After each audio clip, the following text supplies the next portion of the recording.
მითია თითქოს საბჭოთა დროს აშენებული კორპუსები რაიმე განსაკუთრებული სიმტკიცით გამოირჩევა. კორპუსების დიდი ნაწილი განახლებას საჭიროებს. თბილისის მოსახლეობის დიდი ნაწილი 1960-ან 1980-ან წლებში მასობრივი სოციალური საბინაო მშენებლობის პერიოდში აშენებული პანელის კორპუსებში ცხოვრობს. სტანდარტული შენობები იგებოდა მაქსიმალურად სწრაფად და იაფად. ის ძირითადად ეგრეთ წოდებული მუშათა კლასისთვის იყო გათვლილი.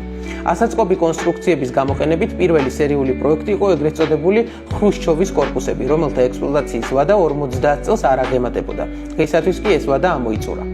შემდეგი პერიოდის კორპუსების დიდ ნაწილსაც ჰქონდა სერიოზული პრობლემები. ცუდით მოიზოლაცია ნესტისადმი, მოწყვლადობა ერთფეროვანი და არაესთეტიკური იერსახე. აღსანიშნავია, რომ სწორად არ იყო გათვლილი ქვეყნის სეისმური საფრთხეები. 1991 წლამდე კორპუსები 7 ბალზე, ანუ არაუმეტეს 6 მაგნიტუდაზე იყო გათვლილი იმ ფონზე, როდესაც თბილისი 8-9 ბალიან მიწისძვრათა რისკის ზონაში იყო მოქცეული. 2002 წელს თბილისის მიწისძვრამ, რომლის სიმძლავრეც მხოლოდ 4.8 მაგნიტუდა იყო, ქალაქი მნიშვნელოვნად დააზიანა და 7 ადამიანის სიცოცხლე იმსხვერპლა. საბჭოთა მშენებლობის კრახი 1988 წელს სომხეთის მიწისძვრამაც დაადასტურა, როდესაც 6.8 მაგნიტუდის სიმძლავრის ბიძგებმა 38.000-მდე ადამიანის სიცოცხლე შეიწირა და რამდენიმე ქალაქი სრულიად გაანადგურა.